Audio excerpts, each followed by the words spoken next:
창세기 37장.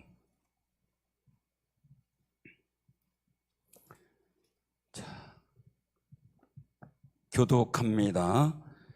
야곱이 가나안 땅 곧 그의 아버지가 거류하던 땅에 거주하였으니 야곱의 족보는 이러하니라. 요셉이 17세의 소년으로 그의 형들과 함께 양을 칠 때에 그의 아버지의 아내들 비라와 실바의 아들들과 더불어 함께 있었더니 그가 그들의 잘못을 아버지에게 말하더라. 요셉은 노년에 얻은 아들이므로 이스라엘 여러 아들들보다 그를 더 사랑하므로 그를 위하여 채색 옷을 지었더니 그의 형들이 아버지가 형들보다 그를 더 사랑함을 보고 그를 미워하여 그에게 편안하게 말할 수 없었더라. 요셉이 꿈을 꾸고 자기 형들에게 말하며 그들이 더욱 그를 미워하였더라. 요셉이 그들에게 이르되 청하건대 내가 꾼 꿈을 들으시오. 우리가 밭에서 곡식단을 묶더니 내 단은 일어서고 당신들의 단은 내 단을 둘러서서 절하더이다. 그의 형들이 그에게 이르되 내가 참으로 우리의 왕이 되겠느냐, 참으로 우리를 다스리게 되겠느냐 하고 그의 꿈과 그의 말로 말미암아 그를 더욱 미워하더니 요셉이 다시 꿈을 꾸고 그의 형들에게 말하여 이르되 내가 또 꿈을 꾼즉 해와 달과 11별이 내게 절하더이다 하니라. 그가 그의 꿈을 아버지와 형들에게 말하매 아버지가 그를 꾸짖고 그에게 이르되 내가 꾼 꿈이 무엇이냐, 나와 내 어머니와 내 형들이 참으로 가서 땅에 엎드려 내게 절하겠느냐. 그 형들은 시기하되 그의 아버지는 그 말을 간직해 두었더라. 그의 형들이 세겜에 가서 아버지의 양떼를 칠 때에 이스라엘이 요셉에게 이르되 내 형들이 세겜에서 양을 치지 아니하느냐, 너를 그들에게로 보내리라. 요셉이 아버지에게 대답하되 내가 그리하겠나이다. 이스라엘이 그에게 이르되 가서 내 형들과 양떼가 다 잘 있는지를 보고 돌아와 내게 말하라 하고 그를 헤브론 골짜기에서 보내니 그가 세겜으로 가니라.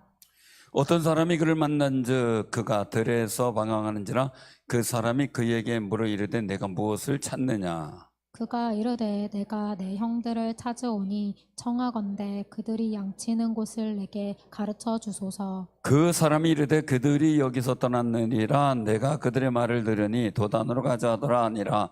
요셉이 그의 형들의 뒤를 따라 가서 도단에서 그들을 만나니라. 요셉이 그들에게 가까이 오기 전에 그들이 요셉을 멀리서 보고 죽이기를 꾀하여 서로 이르되 꿈꾸는 자가 오는도다. 자 그를 죽여 한 구덩이에 던지고 우리가 말하기를 악한 짐승이 그를 잡아먹었다 하자. 그의 꿈이 어떻게 되는지를 우리가 볼 것이니라 하는지라. 르벤이 듣고 요셉을 그들의 손에서 구원하려 하여 이르되 우리가 그의 생명은 해치지 말자. 르우벤이 또 그들에게 이르되 피를 흘리지 말라. 그를 광야 그 구덩이에 던지고 손을 그에게 대지 말라 하니 이는 그가 요셉을 그들의 손에서 구출하여 그의 아버지에게로 돌려보내려 함이었더라. 요셉이 형들에게 이르되 이름에 그의 형들이 요셉의 옷 곧 그가 입은 채색 옷을 벗기고 그를 잡아 구덩이에 던지니 그 구덩이는 빈 것이라. 그 속에 물이 없었더라. 그들이 앉아 음식을 먹다가 눈을 들어본즉 한 무리의 이스마엘 사람들이 길앗에서 오는데 그 낙타들이 향품과 유향과 모략을 싣고 애굽으로 내려가는지라. 유다가 자기 형제에게 이르되 우리가 우리 동생을 죽이고 그의 피를 덮어둔들 무엇이 유익할까? 자 그를 이스마엘 사람들에게 팔고 그에게 우리 손을 대지 말자. 그는 우리의 동생이요 우리의 혈육이니라며 그의 형제들이 정종하였더라. 그때 미디안 사람 상인들이 지나가고 있는지라. 형들이 요셉을 구덩이에서 끌어올리고 은 20에 그를 이스마엘 사람들에게 팔매 그 상인들이 요셉을 데리고 애굽으로 갔더라. 르벤이 들어와 구덩이에 이르러 본즉 거기에 요셉이 없는지라 옷을 찢고 아우들에게로 되돌아와서 이르되 아이가 없도다. 나는 어디로 갈까? 그들이 요셉의 옷을 가져다가 수념수를 죽여 그 옷을 피에 적시고 그의 채색 옷을 보내어 그의 아버지에게로 가지고 가서 이르기를 우리가 이것을 발견하였으니 아버지 아들의 옷인가 보소서 하매 아버지가 그것을 알아보고 이르되 내 아들의 옷이라 악한 짐승이 그를 잡아 먹었도다.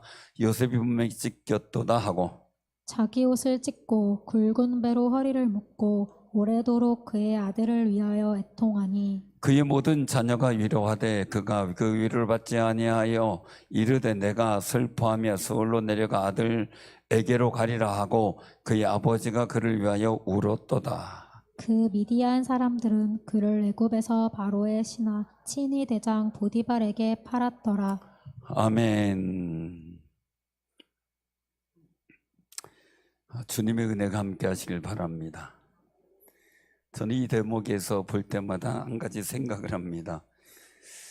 잘생기고 봐야 되겠다. 왜 갑자기 이런 얘기를 하냐면 요셉이 노예로 팔렸는데 그런데 애굽의 친위대장 보디발 집에 팔려요. 그 권세 있는 집에 아무나 사가겠어요, 그죠? 보디발 시대장 부인이 유혹할 정도로 그렇게 잘생겼구나 싶어요. 그러니까 여기 계신 분들은 다 잘생긴 분들이니까 자부심을 가지시고 어떤 상황에서도 하나님께서 선하게 인도하심의 역사를 바라보는 귀한 삶이 되시길 바랍니다. 정말 이 일들을 보면서 우리가 많은 걸 느끼게 되는데요. 정말 우리 본문 말씀 속에서 요셉을 통한 하나님의 역사를 우리가 어떻게 볼 것인가라는 거예요. 오늘 사랑하는 성도님들이 수요예배에 주님의 보좌 앞으로 나오셨어요. 여러분들 삶의 자리에도 하나님의 크신 역사가 만들어지고 인도함을 받는 그 은혜가 있기를 바랍니다. 오늘 이럴 때 제가 부흥회라면 아멘 한 사람들에게 임하시기 바랍니다 이럴 텐데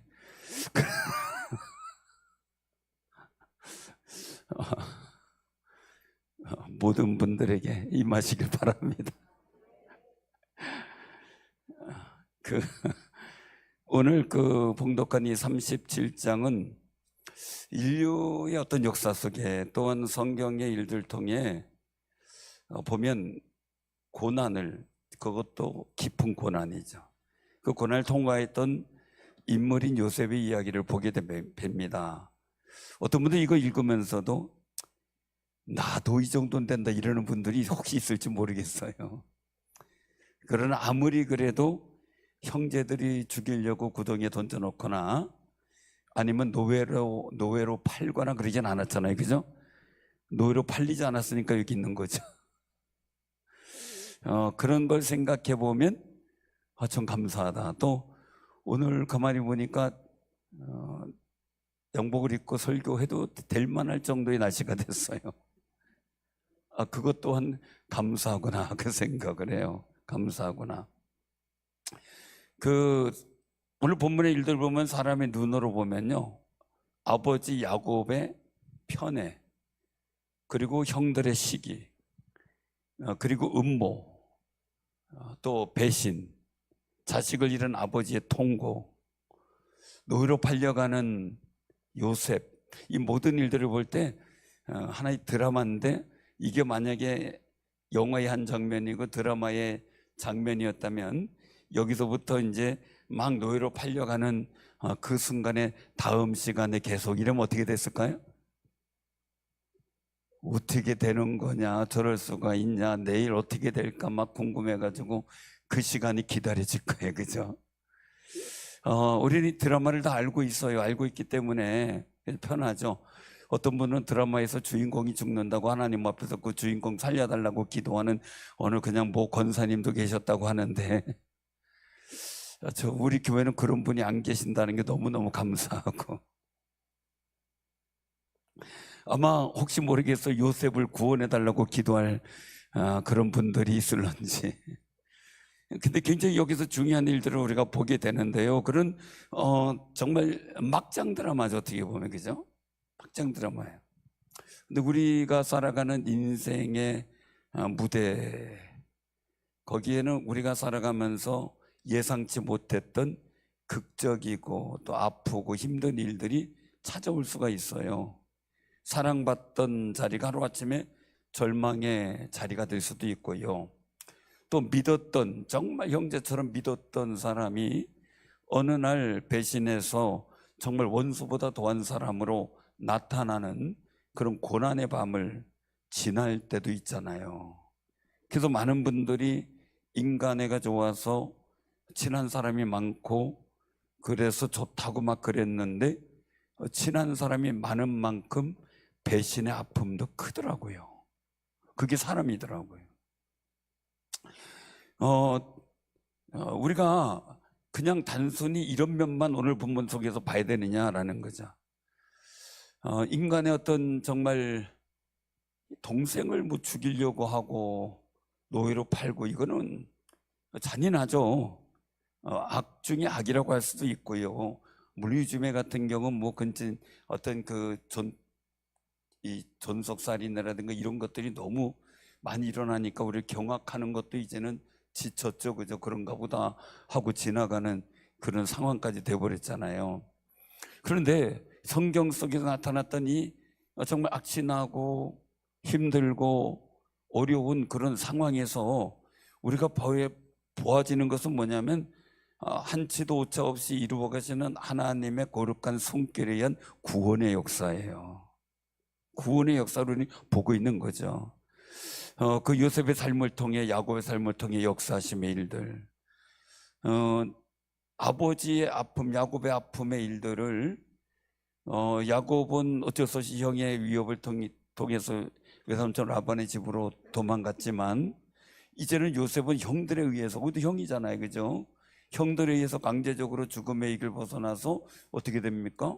이제 노예로 팔려가는 상황에 비싼 여건들이 벌어지게 됩니다. 그래서 저는 이런 말씀 보면서 늘 생각합니다. 내가 복 있게 살자. 어떤 상황이 되어도 힘들고 어려운 일은 다 있으니까 복 있게 열매 맺게 하자.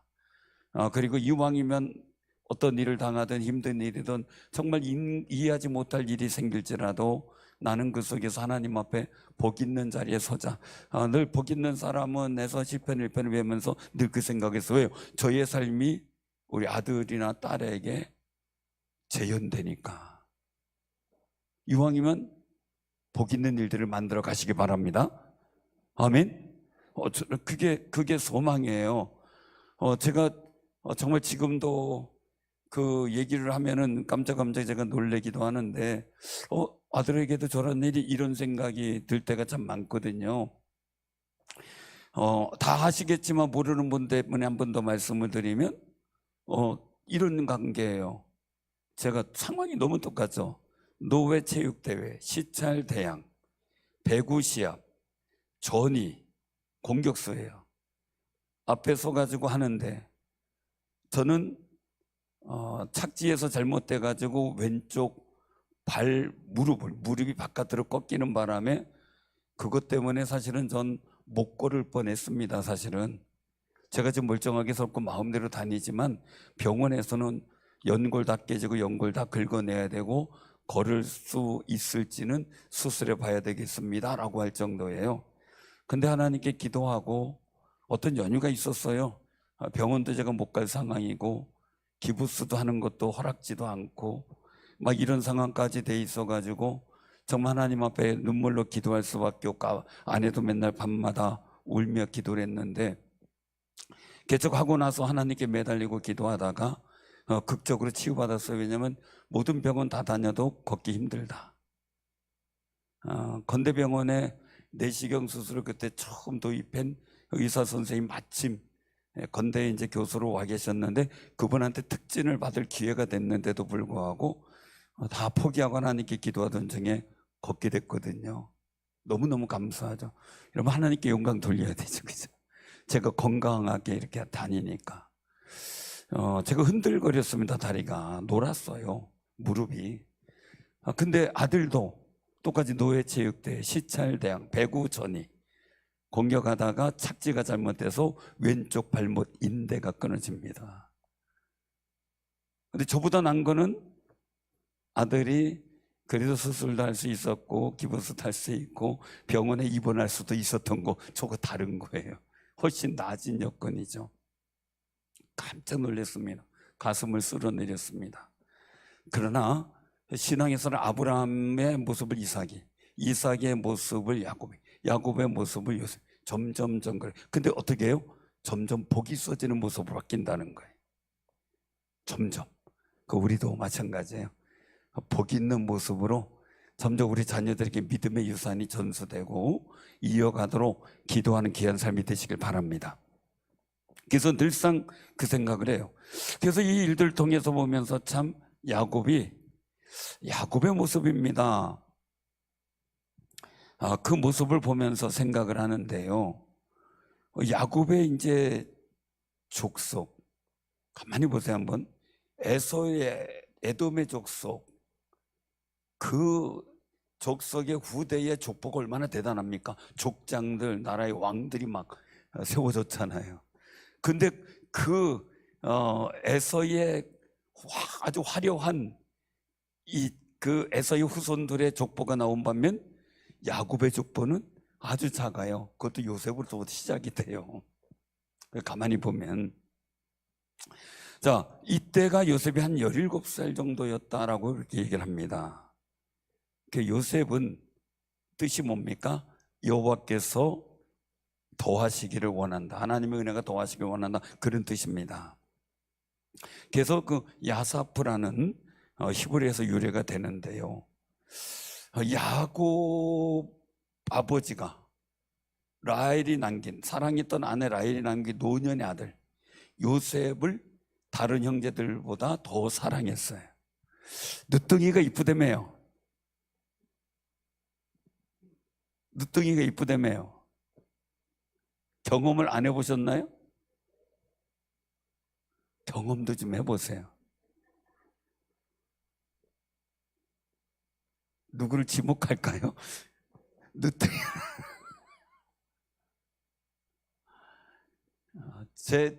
제가 아버지가 가장 연세 들어서 난 아들의 이름을 알고 있는데 우리 그 아들 친구였어요. 초등학교 때 1학년 때인가 2학년 때인가 친구였는데 이름이 63이에요. 63. 그래가지고 아들한테 물었어요. 쟤는 왜 63이니? 그랬더니 하는 얘기가 모르겠어요. 걔네 아빠가 63세에 나셨대요. 그래서 63이래요. 아들 이름을 어떻게 그렇게 졌는지 몰라도 63세 이전이면 아직 가능성이 많습니다.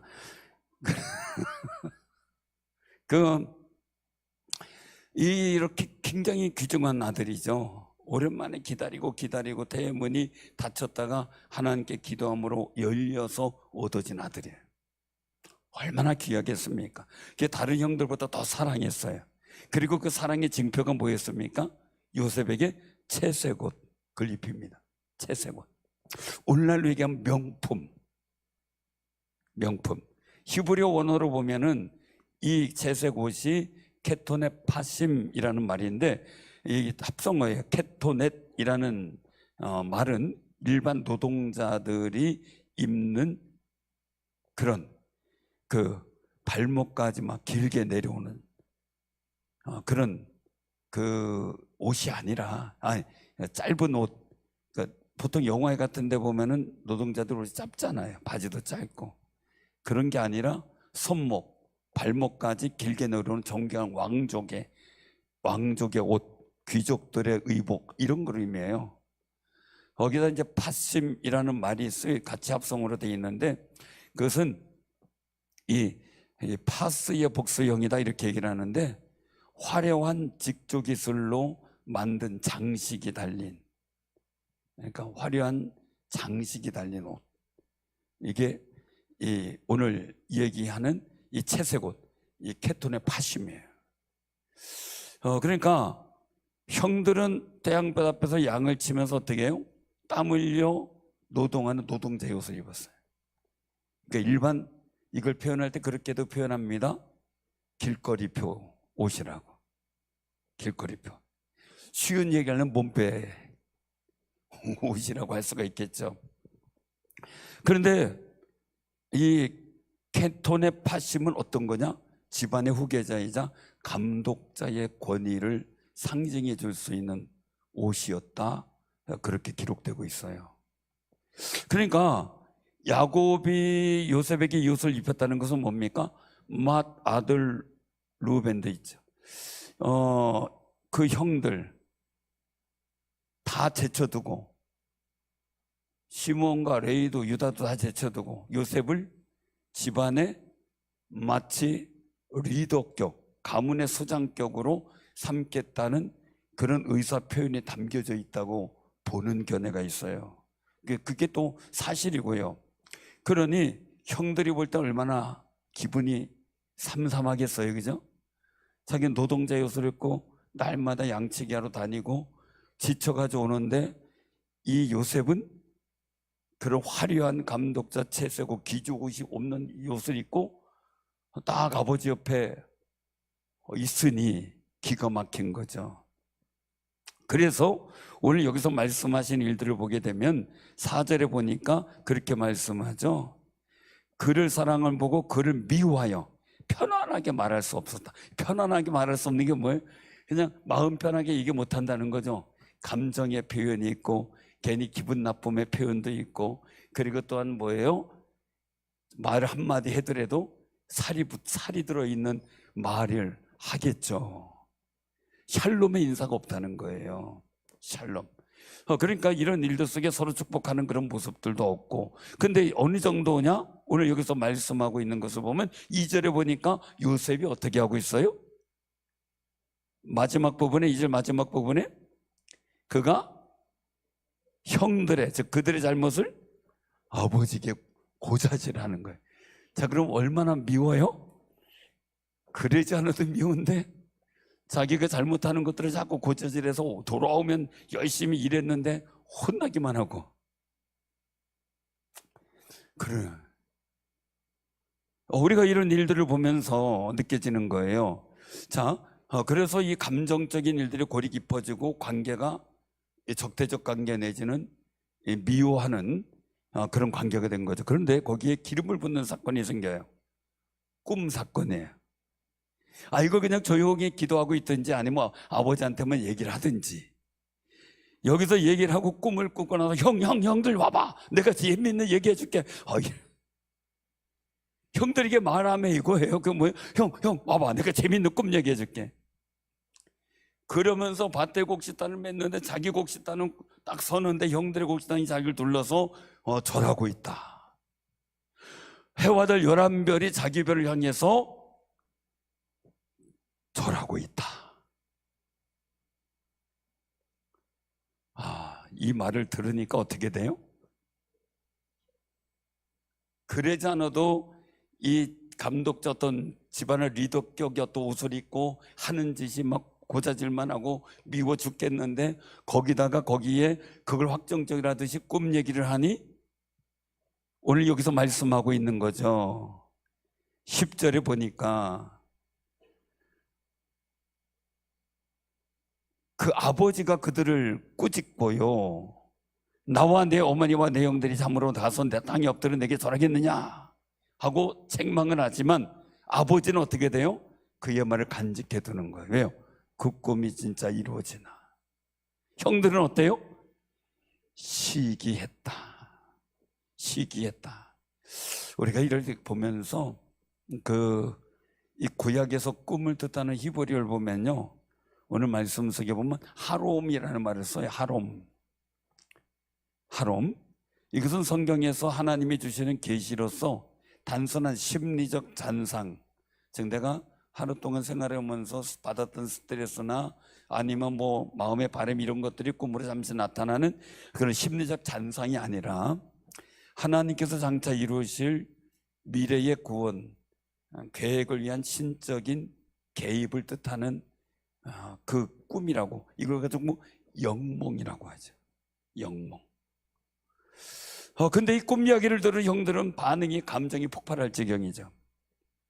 그래서 오늘 여기서 말씀하시는 일들 속에서 형들이 볼 때 뭐라고 합니까? 오늘 여기서 보면 8절에 말하고 있어요. 참으로 우리 왕이 되겠느냐, 참으로 우리 다스리겠느냐 하면서 요셉을 미워하는 그런 모습들을 보게 돼요.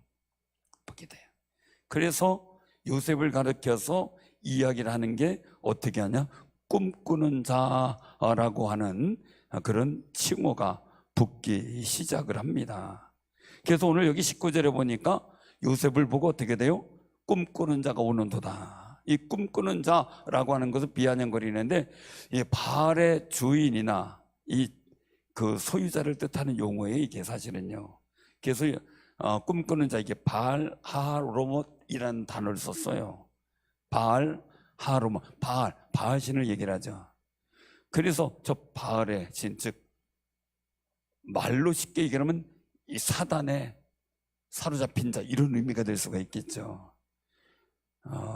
그냥 쉬운 말로 하면 꿈이나 지어내는 놈, 뭐 이런 거예요. 꿈의 상상에 이 사로잡힌 망상가, 이런 의미예요. 조롱을 한 거예요. 자, 그런데 중요한 거죠. 여기서 이제 비극의 일들이 시작이 돼요. 시간이 흘러 이제 그런 과정이 거치고 아버지의 양떼를 치기 위해 북쪽 세겜으로 떠납니다. 세겜이 어떤 땅입니까?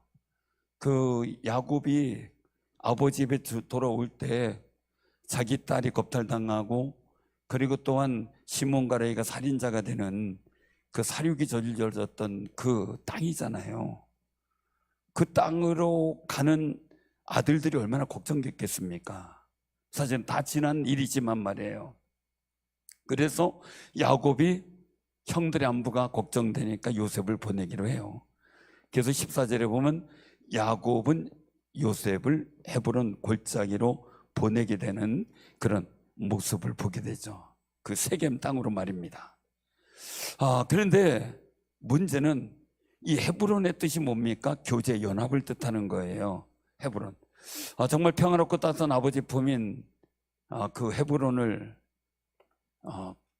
헤브론의 일들 속에서 정말 그는 이 꿈의 일들을 통해서 보내게 되는데 중요한 거죠. 한번 잘 보시기 바랍니다. 오늘 14절 같이 한번 봉독해 보세요. 자, 시작. 이스라엘이 그에게 이르되 가서 내 형들과 양떼가 다 잘 있는지를 보고 돌아와 내게 말하라 하고 그를 헤브론 골짜기에서 보내니 그가 세겜으로 가니라. 자, 헤브론 다시 말씀드립니다. 헤브론의 뜻은 헤브론 골짜기에서 요셉을 내보내는 거예요. 자, 헤브론의 뜻은 교제, 연합을 말해요. 헤브론. 아버지와 교제했던 그 장소를 떠나 평화롭고 따뜻한 아버지 품의 헤브론을 떠나 이제 요셉이 간 세상으로 간 거죠. 세겜은 살인을 저질렀고 세상에 탐욕이 머무르고 있는 세상의 현장이에요. 자, 근데 거기에서 이게 문제죠. 우리도 마찬가지죠. 예수님께서 비유로 말씀하신 일들 속에 선한 사마리아 비유 속에서도 예루살렘을 떠나 여리고로 내려가다가 강도 만난 이웃을 말씀하잖아요.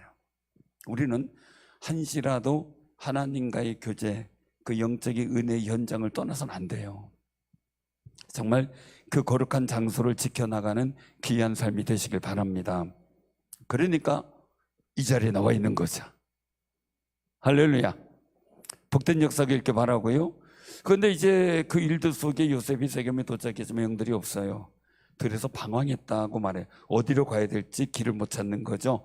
어디로 가야 형들을 찾을지, 자기 사명을 감당할지 모르는 거죠. 근데 이름으로 어떤 사람이 만나게 되죠. 그래서 거기서 방황하는 그에게 형들의 안부를 물으니 형들이 여기서 도단으로 갔다라는 이야기를 듣게 되고, 그리고 나서 이제 그곳으로 가는 이 요셉의 모습을 보게 됩니다. 가만히 보면서 우리가 방황할 때가 있어, 인생을 살면서 방황할 때. 근데 하나님은 방황하는 요셉을 그냥 두지 않고 어떤 사람, 그 어떤 사람을 히브리어로 얘기를 하면 이시라고 기록이 돼 있어요. 이시가 아니고 이시. 그 이시 그러는 거 아니고요. 이시인데 사람의 눈으로 보면 어떤 사람인지 몰라요. 그냥 우연히 만났다고 볼 수가 있어요. 그런데 하나님의 구속사적 역사를 통해서 본다면 그 세겜의 일들을 빨리 떠나게, 방황하지 않고 빨리 떠나도록, 그리고 하나님의 계획 가운데 이끄시는 하나님의 인도하심을 통해 형들을 찾아가도록 만들어가는 거죠. 자, 그러면 차라리 여기서 몰라, 그냥 집으로 돌아가 이랬으면 얼마나 좋았을까요, 그죠? 근데 하나님의 구속사의 역사는 그렇게 되면 또 다른 방법으로 이루어졌겠지만, 어떻게 보면 그 방법도 바로 이 오늘 형들이 있는 도단으로 가게 하는 것도 하나님의 인도하심이었다, 이렇게 볼 수가 있는 거죠. 그래서 하나님은요, 방황하고 이럴 때 어떤 상황을 통해 인도하시는 역사를 보게 돼요. 저도 유독이 그렇더라고요. 상황이 제가 늘 말씀드렸잖아요. 저는 개척에 대한 생각이 없었다고요. 절대 개척할 생각이 없었고, 충주 올 생각은 더더욱이 없었고, 아예 충주 그러면 제가 고개를 가로저었고, 개척 그러면은 저는 개척 안 합니다라고 대답을 하는 사람이었습니다. 근데 계속해서 장로님, 권사님, 또 안수 집사님, 그리고 또 그 목사님들이 계속해서 이 목사님 개척했으면 좋겠다, 개척했으면 좋겠다, 한 달 반 사이에 너무 많이 듣는 거예요. 그동안 누가 얘기를 안 했는데 이 상아리만큼 그때 너무 많이 듣게 돼서 하나님 앞에 이제 기도를 하기 시작한 거죠. 하나님 뜻이 뭡니까 도대체? 나 개척하기를 원치 않고요, 그러니 하나님 뜻 아니면 이제 이 사람들 얘기 듣지 않게 해달라고, 이런 말 나에게 들려오지 않게 해달라고.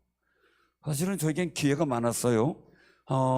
제천에서 한 합동 측에서 한 30-40명 교회 나와가지고 교회를 개척한 분들이 있는데 저를 청빙했거든요. 근데 내가 섬기는 지역에서 나 개척 안 합니다 이러고선 거절했고, 또 장로님들이 2분 찾아와서 저한테 개척합시다 했었습니다. 저도 제가 섬기는 교회 주변에서는 안 합니다. 그리고 개척의 생각은 없습니다. 한 30년 지난 다음에 그분들 만났는데 목사님 그때 같이 했으면 좋았을 거 그래서 이러는 분들이 있습니다, 아직도. 그런데도 그렇게 하고 있었는데 갑자기 제가 어느 순간에 저를 몰아가듯이 충주로 올 수밖에 없도록 만드시는 역사를 보고 깜짝 놀랐습니다. 저도 모르게 기도하다가 하나님 뜻이면 개척하겠습니다, 저도 모르게 기도하게 됐고요. 그러면서 일사천리로 진행되는 과정 속에 제가 아니오라고 할 수 있는 여건이 없었거든요. 인생의 방황 속에 하나님께 기도하다 보면 하나님께서 뜻하신 계획 가운데 이 어떤 사람을 만나게 하시는 믿음의 복이 있길 바랍니다. 이 어떤 사람이라는, 사랑하는 성도들, 이런 일들 속에서요, 자, 요셉이 형들을 봤어요. 그렇게 방황하고 찾다 이제 세겜에서 도단까지 갔는데 형들을 봤어요. 요셉이 어떨까요? 요셉의 모습이 어떨까요? 예? 형, 나야! 그러면서 가지 않았겠어요? 그죠? 너무 반가워서요. 찾다 헤매다 세겜까지 갔다 도단으로 가가지고 막 이제 만나게 됐으니, 그 고생해가지고 아버지 심부름을 성공하게 됐으니 얼마나 좋아서 뛰어갔겠을까. 자, 그러면 요셉을 만난 형들의 생각을 한번 보자고요.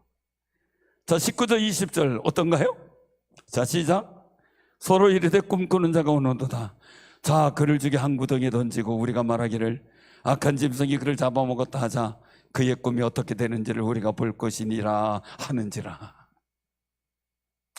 그 중에 르우벤은 장남이라 생명 내치지 말자, 광야에 던지자. 그리고 돌아와서 구해줄 생각이었는데 던지고 나서 잠깐 자리 비운 사이에 동생이 없어진 거죠. 그 사이에 또 유다가 그 생명을 살리기 위해서 어떻게 해요? 차라리 팔아버리자 이래가지고 팔아버리게 되는 사건이 벌어져요. 그래도 중요한 것은 뭐냐면 르우벤이 용서받을 수 있는 것, 잘못된 일을 했음에도 불구하고 생명을 사랑했다는 거예요. 자, 그리고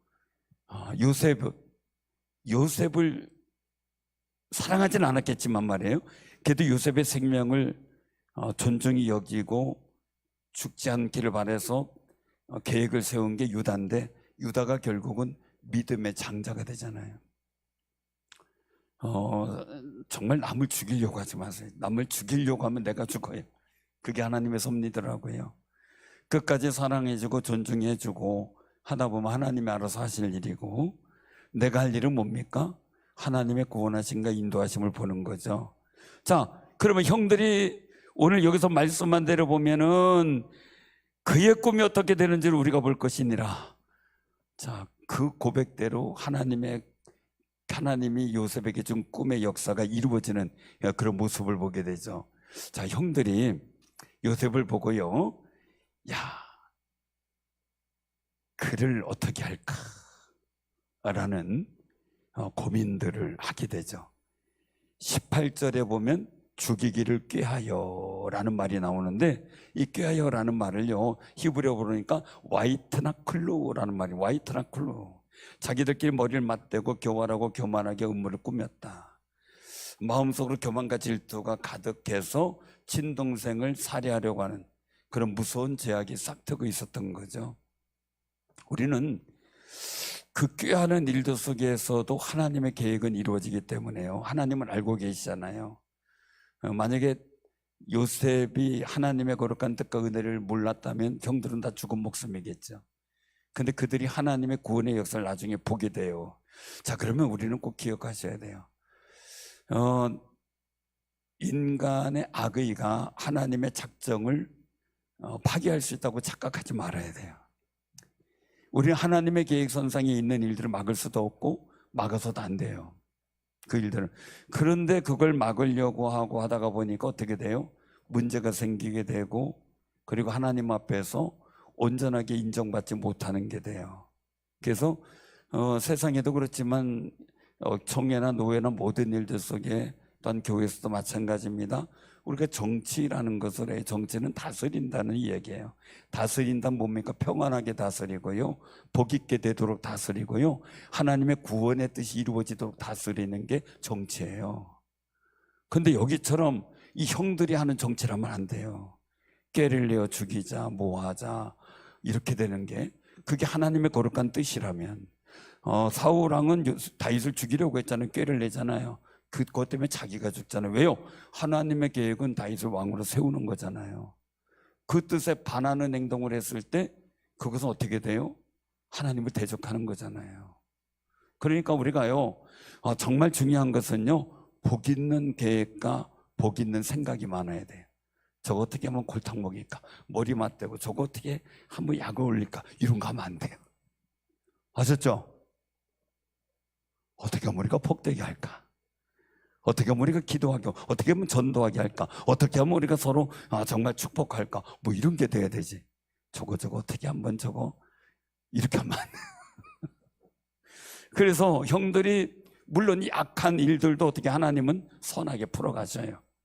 그러니까 우리의 삶 속에 악한 어떤 계획들과 꾀가 다가올지라도 그것 때문에 분노하거나 좌절하거나 스트레스 받을 필요가 없어요.